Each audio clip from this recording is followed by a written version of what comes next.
People. Que pasa, sapa, say what they do. Now the first thing that is popping in the news is that we see that, based on a video that I got, it seems as if the gangsters in that garrison in Maxfield, they are taking their security measures in their own hands. It seems as if they don't trust the popo. It seems as if their community is under siege. So therefore, they are taking preventative measures. And people, by preventative measures, I am speaking about them have them own tool in them hand. And they are pacing their own communities to make sure say nobody don't run in. So people, this video that I am going to show you, it shows 3 separate young men walking around casually with all sorts of tool in them hand. And people, like I said, I don't know when this was taken. I don't know the full circumstances. However, based on the information that I got, it is said that this is Maxfield. However, the message is going to be the same. So people, take a listen, take a look at this video. And because of the fact that there is audio in it, we are speaking about music, I will have to mute or adjust the audio. So people, take a listen, take a look. It is about 45 seconds long. You will see 3 separate young men walking around with tools in them and casually. Look like some sort of 450, some sort of 9, some sort of 380. Take a listen.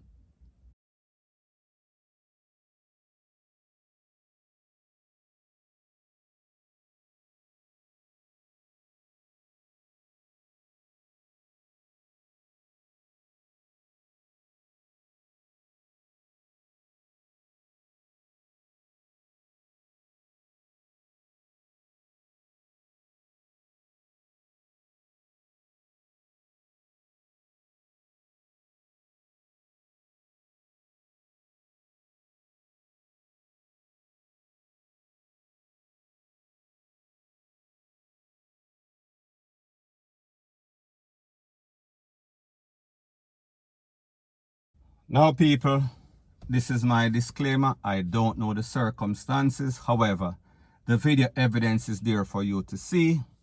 I don't know if these young men were coming from some sort of mission. However, based on the information that I got, it is said that they are guarding their place. And we see them with the tool in them hand.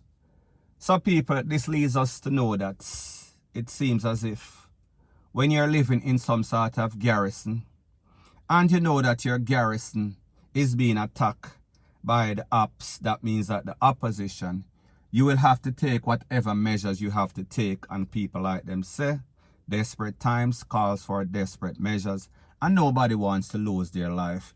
Everybody wants their family and their kids to be okay.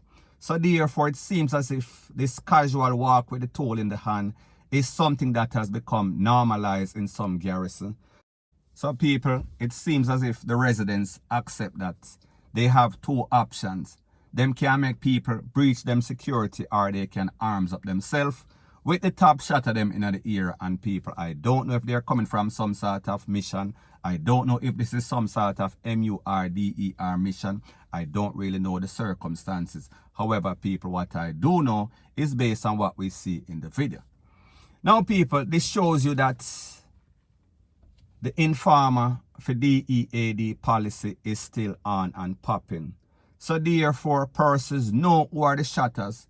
Persons know the persons that are taking people's life out. However, until it reaches their doorstep, it seems as if they don't want to call the popo because they have less confidence in the popo than they have with their own shotters, their own don, the people them that are basically monitoring the place. So people, whenever we see stuff like this, it tells us that these youth, they don't care. Them don't really care about the popo, what the popo has to do. They know that they have to protect themselves at all costs. So therefore, whatever it takes, that is exactly what they are going to do. So people, this shows you once again the sad situation that exists in these garrisons. And people, like me said, this is a recent video.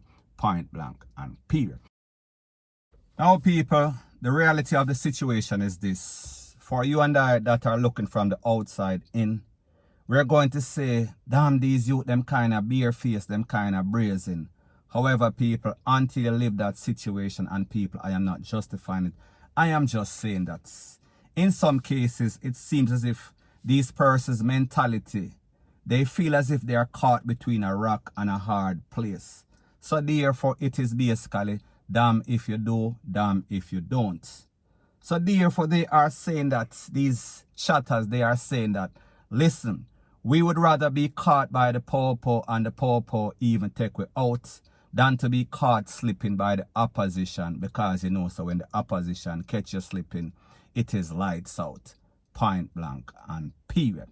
So anyways, people, that is my views on the whole thing as it pertains to that. And like I say, it is just my views and opinion. It is not the gospel. Your views and opinion can be respectfully different from mine, but let me know what you think in the comment section. Now, before I move to the next part of my video, please subscribe to my next channel. It is called Jamaica Dancehall Source, and I'll be pinning the link to that channel in the description of this video. And also, please subscribe to this channel, and when you subscribe, please press the notification bell or icon, and also press all in the option. Now, the next thing that is popping in the news is an update about Ninja Man's son that was taken out in Olympic Way the other day.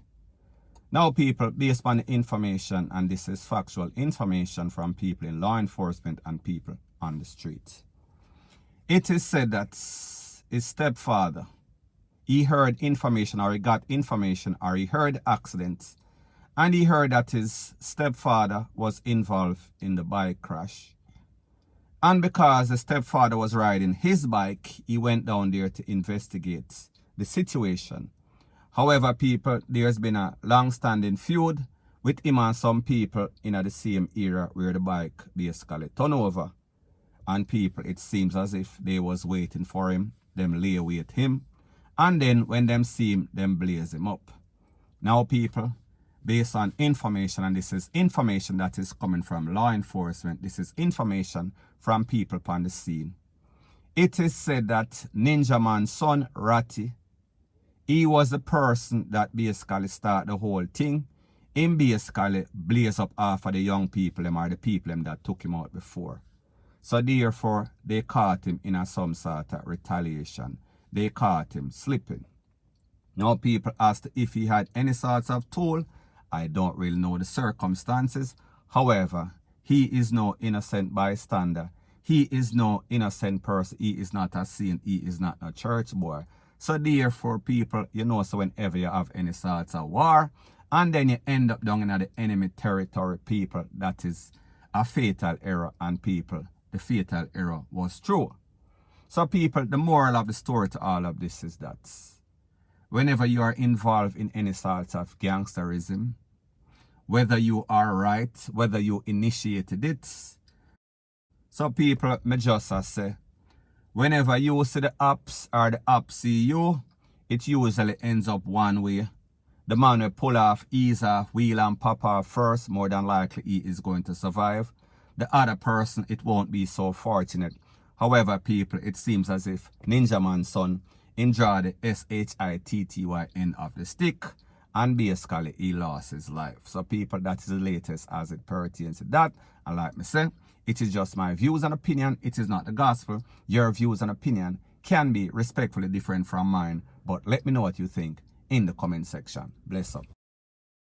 Now, the next thing that is popping in the news is that we see that even on the first No Movement Day implemented by the government of Jamaica, specifically the Ministry of Health, to prevent the Big C, we see there was movement as it pertains to the gunmen.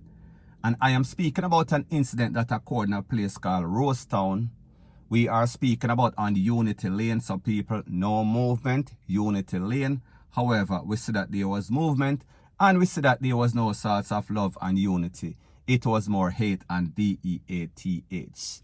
Based on the information, it is said that a lady, and her name is Maria, she was taken out, she was home, when some gunmen entered the premises and basically blazed her up in the head, and people, she lost her life on the spots. Now people, based on the picture that I saw, it seems as if she got it right in the yard, because she dropped over and you could see the red running out of her body.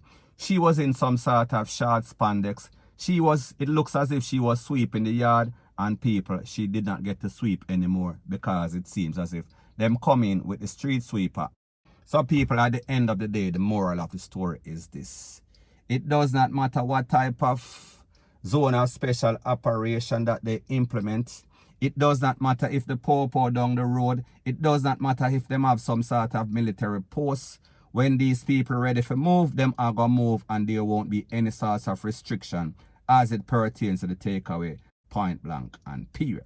So anyways, people, that is my views on the whole thing as it pertains to that. And like I said, it is just my views and opinion. It is not the gospel. Your views and opinion can be respectfully different from mine. But let me know what you think in the comment section. Bless up.